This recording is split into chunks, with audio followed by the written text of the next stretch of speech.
All right, so from the bad news to the good news about the young people, this is kind of cool. So Kellogg's, as you guys know, workers at 4 different locations, they have been on strike for quite a while. And their big issue is about 2-tier system of wages and benefits. This is something we've seen throughout a lot of these strikes.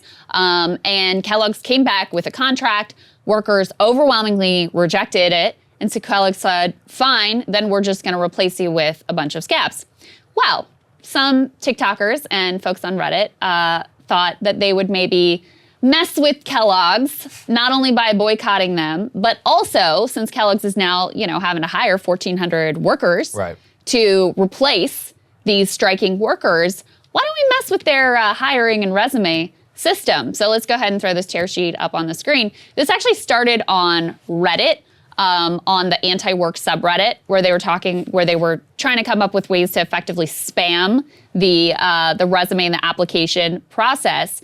And then a TikToker took it another step forward and actually wrote code to try to flood Kellogg with bogus job applications after it says the company announced it would permanently replace striking workers. Let's take a look at who that TikToker is and what he has to say about it.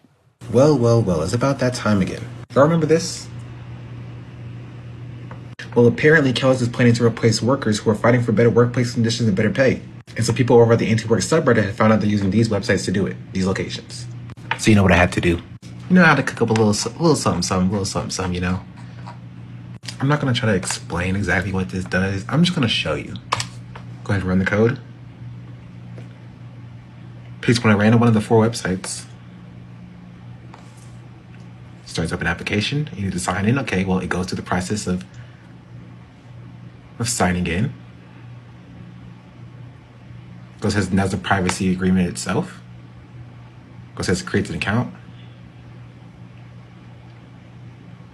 Oh, and then it fills everything else in. All of it, including filling out the resume. And then it automatically applies. Application has been sent. And in case you're wondering, yes, all the data is relevant data. Zip codes match, cities match, states match, it all matches up perfectly. I'm still working on the rest of the fields, but not bad for a day's work, I'd say. So, respect, man. Yeah. I love the creativity and the he's going for it. Apparently it's working. I've seen a bunch of different TikToks with a lot of views of people talking about this and engaging with it. I joined TikTok. I was inspired by this gentleman. Black Madness 21 is his handle. He was my very first follow, but he had also written code after that Texas heartbeat law passed to similarly spam an anti-choice website that was trying to gather data about who might be breaking that law. And so he wrote code to help automate the process of spamming that website too.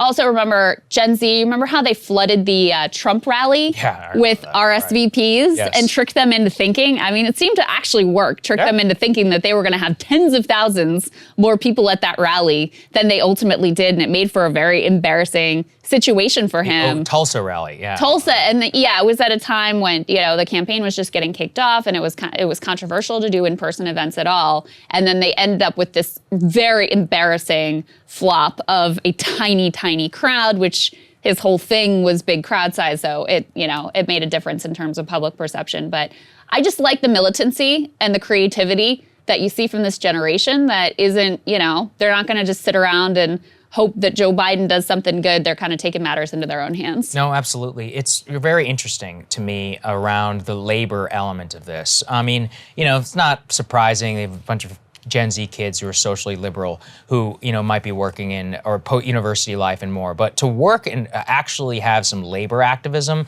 that would be a wholesale change from whenever I was coming up in college. I mean, I'm the millennial. I went to college, graduated from college in 2014. I don't think I spoke the word union the entire time we were there. And I went to GW, George Washington University here. Very classic. Everybody wanted to be like Hillary, unironically, which is extremely cringe.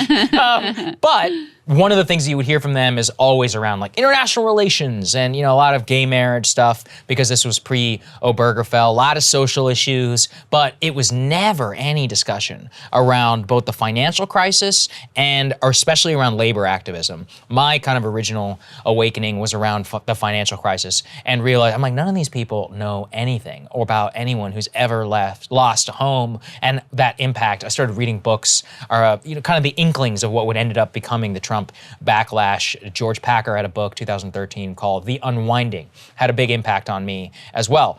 All of these really is to say that if there is a change, and I hope our show can have some role in that, in pushing younger people to understand both working class issues, wages, the equity within economy, and I don't mean equity in a racial sense, in terms of like how we actually have a more balanced society and the way that organized labor and how the people at the lowest bottom of the wage spectrum and totem pole play within that, it would just be a huge plus. So I hope this is a real, I'm still not going to join TikTok, but I will watch from afar with great interest at this type of thing. I'm still scared of TikTok because I don't really understand it. I'm going to spend some time with my 13-year-old helping me to really get it. Maybe I should get a separate phone to protect all of my data and have TikTok. Your data is already gone. You're probably right. Give it up, Saagar. Already been stolen. I'm Krystal Ball BP there. There you go. Don't expect me to post anything anytime soon because I'm too scared to embarrass myself. But I am gonna, if you have suggestions of good people to follow, I would appreciate that. Right. But I think your point is a really important one. We know from the polling, the younger you are, the more pro-union you're likely to be. Interesting. But there's been a disconnect between that and actual sort of like understanding of the labor movement, just because the labor movement has been, so marginalized and because there are so few people who are actually members of labor unions at this point, that it's not a part of daily conversation in American public life the way that it used to be several generations ago. I mean, obviously I'm significantly older than you, and even from my generation, we weren't thinking about unions whatsoever when we were coming out of college. It took me, running for political office and engaging with rank and file and labor leaders to really understand labor and why it was so important. And that's me coming from, a family that has a pretty significant labor history. My mom was in a union as a teacher. My dad, my mom's dad was sheet metal worker. My dad's family also came, out of the labor movement and operating engineers in West Virginia.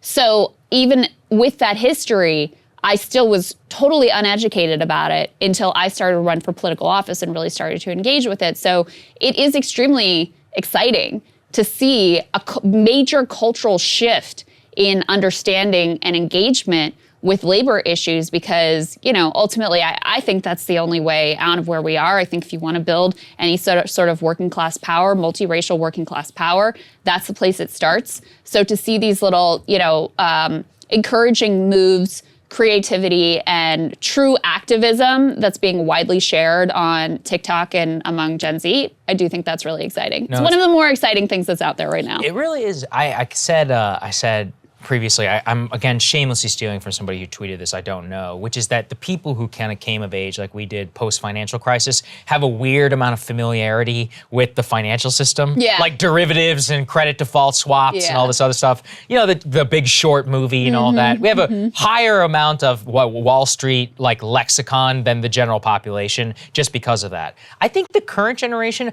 is going to see that through the supply chains, through trucking, through unions as well, the Great Resignation, having more familiarity with that. And I would encourage them to really delve deep into our history and to learn about labor politics of the 1920s and 1930s and the 1940s in particular, post-World War II. So analogous to how much of is happening in our economy right now. So look, it's a deep part of our history. They don't teach it anywhere. I didn't learn it until I started reading books for myself. I never heard about unions in school. A little bit at West Virginia, Teapot Dome. It's in fact, it actually was explicit. There was an explicit effort, like an actual conspiracy, to excise all teaching of labor history from American textbooks. In places like West Virginia, that was even more overt. I mean, you guys know West Virginia has extraordinary history of militant labor movements and some of the bloodiest battles fought on American soil in West Virginia, you know, as coal miners were trying to unionize,